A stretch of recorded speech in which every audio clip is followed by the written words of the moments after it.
Voilà le site que j'ai commencé à créer, que nous avons commencé à créer ensemble. Donc les widgets, c'est ce qui apparaît, tout ce qui apparaît sur la colonne de droite. Alors soit sur la colonne de droite, soit sur la colonne de gauche. Ça dépend ce que vous avez choisi. Ça dépend des paramétrages que vous avez fait. Donc au début, quand vous avez le blog Pure Leverage, eh bien dans un premier temps, pour le site web, vous pouvez par défaut, il y a des widgets, d'accord? Donc là, vous ne le voyez pas par défaut. Par défaut, il y a les widgets, donc les publicités Pure Leverage, les témoignages de personnes, d'affiliés Pure Leverage. Ici, j'ai tout enlevé et j'en ai mis 3. J'ai mis la barre de recherche, search, la barre About Me, donc à propos de vous-même, une petite section pour vous présenter, qui vous permet de vous présenter. Et ensuite, un RSS feed, Business News. Donc, comment faire tout ça? Vous voyez, eh bien, ces trois choses-là, ces 3 widgets sont dans la case Main Sidebar, ici. D'accord? Donc, comment j'ai fait? Eh bien, j'ai tout simplement, donc j'ai effacé celle que je ne voulais pas, donc tout en réalité, afin de recommencer à 0. Et là, tout simplement, vous avez sur la colonne de gauche les widgets qui sont disponibles, available disponibles. Alors, vous cliquez sur la widget que vous voulez, par exemple Search, comme j'avais fait. Vous l'ajoutez ici, ou au milieu, ou peu importe, vous choisissez à la fin. Et si vous n'en voulez plus, eh bien, vous cliquez sur Delete. C'est tout simple. Donc, Search Bar, vous n'avez rien à ajouter. Vous pouvez rajouter ici un titre. Ok, donc là, je laissais Search. On peut mettre recherche. Si vous avez un blog uniquement en français, vous pouvez mettre recherche. Et voilà, là, je vais la fermer. Ensuite, My Distributor Info, eh bien, je l'ai prise aussi ici. Elle est ici, voilà, donc je l'ai prise et je l'ai amenée jusque-là, dans cet encadré. Et là, donc, vous mettez votre nom, tout simplement, ou le nom de votre propre entreprise, de votre propre business, si vous êtes un commerçant, par exemple. Et ici, vous allez cliquer sur soit Browse pour télécharger l'image à partir de votre ordinateur. Donc là, ce que je recommanderais, vous voyez, mon image est un peu loin. Donc, je vous recommanderais, on ne voit pas très bien, je vous recommanderais que ce soit vraiment un portrait assez près, assez focalisé, n'est-ce pas? Pour qu'on voit bien, pour que la personne, les visiteurs sur votre site voient bien votre visage. Ensuite, vous avez l'option aussi de prendre l'image sur votre bibliothèque, par exemple. Donc là, vous allez tout simplement noter l'URL, l'image de l'URL. Donc vous allez dans Médias, Bibliothèque, comme nous avons vu une des fois passées.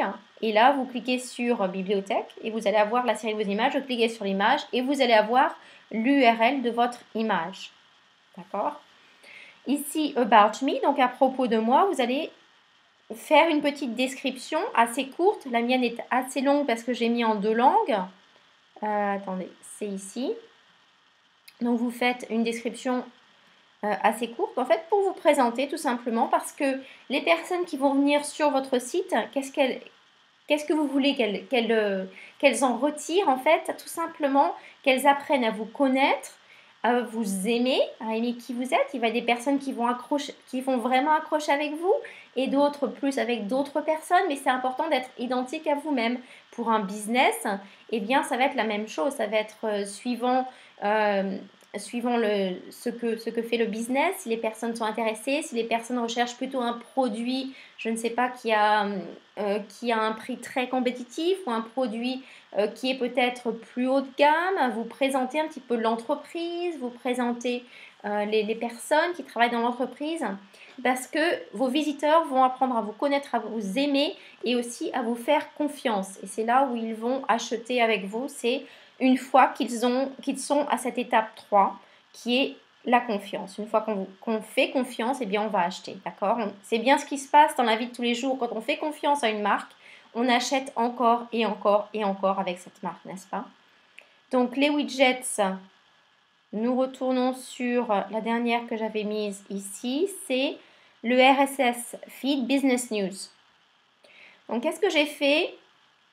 Ici, pour ce genre de site donc personnel, où vous faites la promotion de vous-même, de votre marque personnelle, eh bien, ça n'est pas nécessaire d'avoir un RSS feed parce que bien sûr, vous allez écrire, ou vous écrivez déjà vos propres articles. Donc, vous n'avez pas besoin, et ça serait une contre-indication en fait d'avoir un RSS feed parce que ça amènerait les personnes, vos visiteurs, à être dirigés vers un autre site, n'est-ce pas?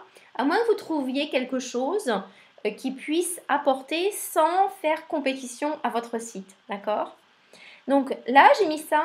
Pourquoi? Parce que voilà, je pense tout simplement, mettez si vous faites ou si vous êtes vous-même un comptable et vous faites votre site internet, eh bien sûr, vous, en tant que comptable, le comptable va être très occupé à faire ses tâches journalières, à faire les dossiers de ses clients, etc. Et il ou elle ne va pas avoir le temps de faire des articles, à moins qu'il ou elle ait une personne dédiée pour cela, n'est-ce pas?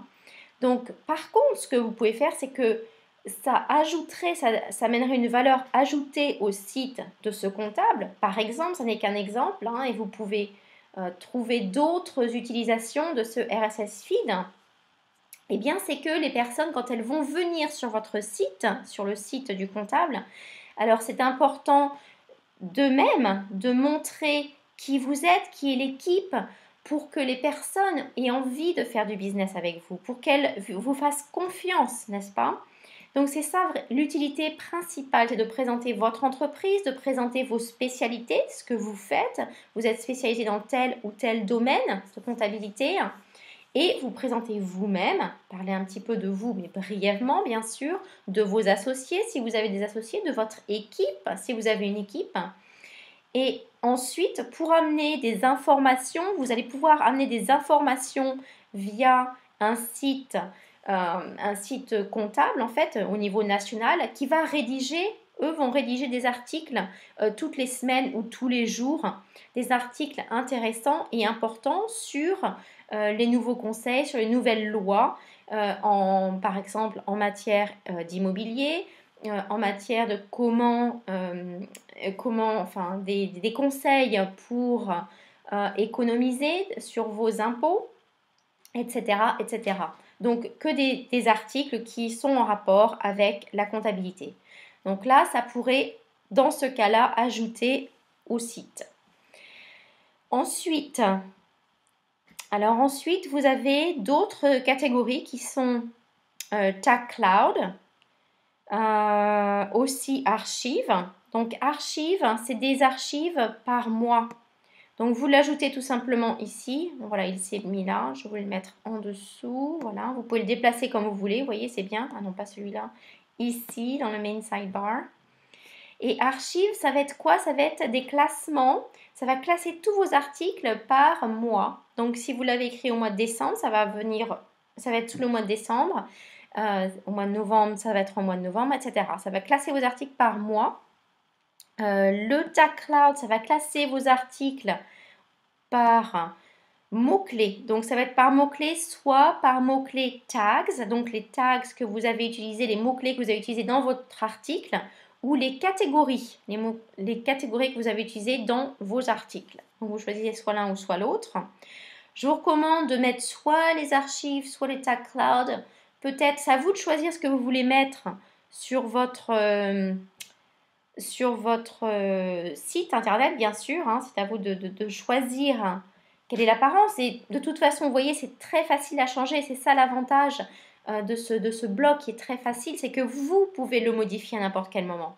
C'est que si quelqu'un le faisait à votre place, eh bien, à chaque fois que vous voulez faire une modification, vous devez demander à la personne, au web designer de le faire, le webmaster de le faire pour vous. Et là, ils peuvent vous redemander encore à payer. Alors que là, vous avez accès au back-office et vous pouvez changer à n'importe quel moment.